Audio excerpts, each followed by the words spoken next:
It's been a few months since the Honor 400 has dropped, and we reviewed the 400 Pro and loved it, but over time, this has become an even better option for a whole host of reasons.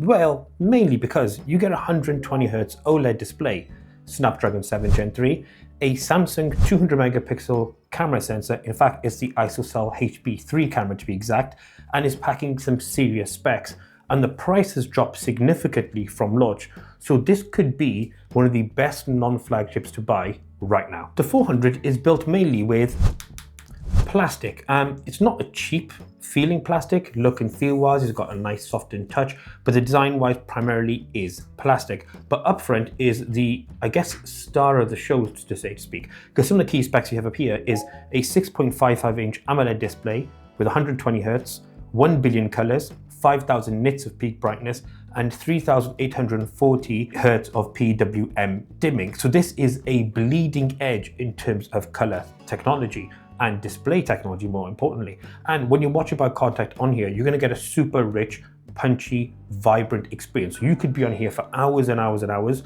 and it will be a pleasure to watch because the display is just that good. And you get a near full display experience because it's over 90% screen to body ratio, which is awesome. Now, beyond watching content, even if you are just say scrolling online, just reading articles, etc., that PWM dimming experience enhances that even more and reduces things like strain on the eyes and motion sickness that some people can have on higher refresh hertz displays. On the performance front, behind this plastic back sits a Snapdragon 7 Gen 3. Now we'll focus on a few key elements here. First of all, the OS. It runs MagicOS 9 out of box and will get future updates for the next, I believe, 4 to 5 iterations. So OS 10 will drop on here, and software support longevity wise is 6 years based on Honor's say recent commitment in the last 6 or so months, and MagicOS runs beautifully on here. There are a couple of key things here that I really like. Things like the Magic Pill, which may be a dynamic island style copy, but it works excellently. So if you're just using Spotify to just listen to music, you can just tap and that thing just pops out. You get a whole host of AI features that you're probably fully aware of by now, but there is one key thing on here that makes it stand out just a bit more than anyone else, and that is to create video out of images using Google Veo. Now this isn't a fully fledged, full feature-rich version you can use as much as you want. It's actually a credit-based system, which means you do have to buy more later on. I think you get 3 to start off with, and it works incredibly well. It is, I would say, fast enough, but not rapid in terms of generating the image to video, and it looks awesome. But this is all part of Google's Pro AI feature, so it is a cost premium based service that you will need to pay for later on. Other AI features like object eraser work very, very well, super fast, efficient, just as you'd expect. And of course the excellent, only I've ever seen this on an Honor phone, AI outpainting, which again does a really, really good job of being able to expand an image into various different sizes and fills in incredibly well, including the image that we used here, which is quite difficult, I would have thought, but it does a really, really good job. A couple of things to point out though, there are some provisions on here. You do get quite a lot of preloaded apps on the Honor 400.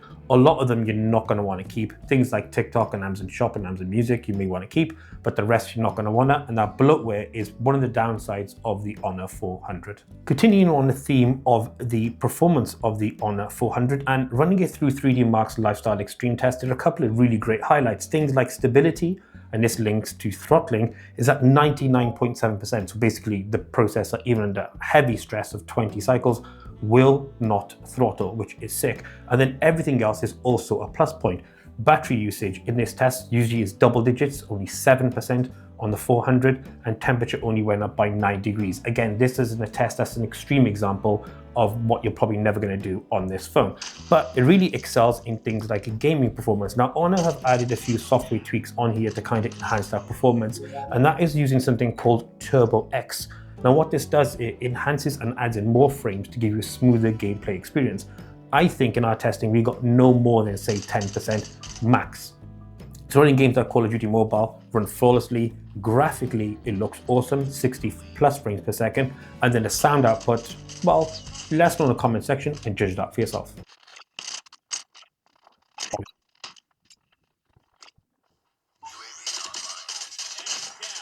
Hunter-killer drone. Objective almost complete.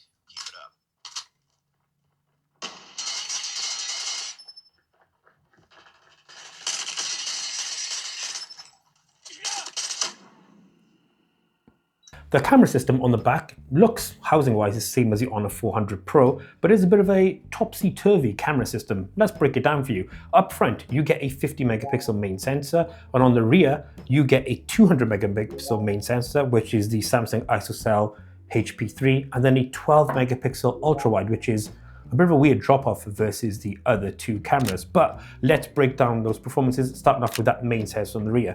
Now, the main camera will actually bin down to 12.5 megapixels and offers excellent image quality with nice balanced and natural looking colors and not overly sharpened. And then the dynamic range is also very, very good. This camera software, though, has been optimized more and more over time to actually get better images out of that main lens.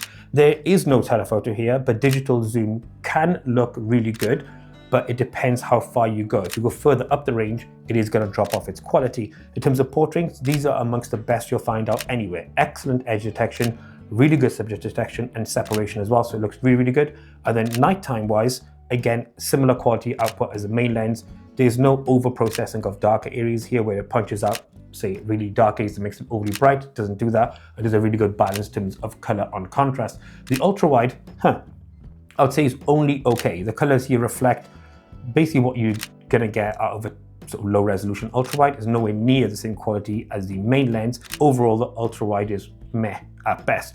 The front facing camera, 50 megapixel, is incredibly detailed, captures a ton of detail, and all the shots and retains all that natural look and feel and skin tones, etc., exactly as you want. So it looks really, really good, and probably the best. Maybe the iPhone 17 is actually probably not as good as them, but just a bit off that phone in terms of its front-facing cameras. And in video, again, looks really, really good. 4K can be up to 60, really punchy, really good quality. Social media aspects wise, if you're taking photos with this phone off its main camera lens and uploading, you will retain that quality with little to no compression. If you take it using the Instagram app and upload, you do, again, unfortunately get some compression. It keeps a lot of the details. You do get a crop, but some of those highlights and colors are slightly flatter and it does lack a little less detail than the main lens. So the Honor 400 has been out and with us for a number of months, and there's a lot to really, really like of the vanilla version of the 400 series. But we'll focus on a couple of main things that are a bit of a downside. The CPU is an older, less powerful version of the phone, although at times you don't really notice. And then the ultra wide is a massive downgrade versus that 200 megapixel main lens, although that 200 megapixel main lens and 50 megapixel sensor on the front are excellent and stand out features. The biggest question with the CPU, I would say though, is how will it withstand all these software upgrades and changes AI-wise in the next 3 to 4 years, if this is going to be supported for 6 total years. I'll leave that out there. In terms of the upside, the costs, sub £500 for this phone. In fact, you could probably get it close to 450, 400 if you shop around. And then the display is super punchy, vibrant, excellent colors and contrast, and very, very thin symmetrical borders. We didn't even mention the charging speed, which are 66 watts at a 5200 milliamp hour battery rate. And the front camera and the rear cameras are excellent and super, super good. So this right now, I would say, is definitely one of the options you should consider if you're looking for a non-flagship phone. It is significantly cheaper than the 15T Pro, Xiaomi's phone, which we think is the benchmark for everything when it comes to non-flagships, but this is a very, very worthy option. So let us know in the comment section below your thoughts on the Honor 400. Is it a must-buy? Let us know below and be sure to like, comment and subscribe. And until the next one, as always, we out.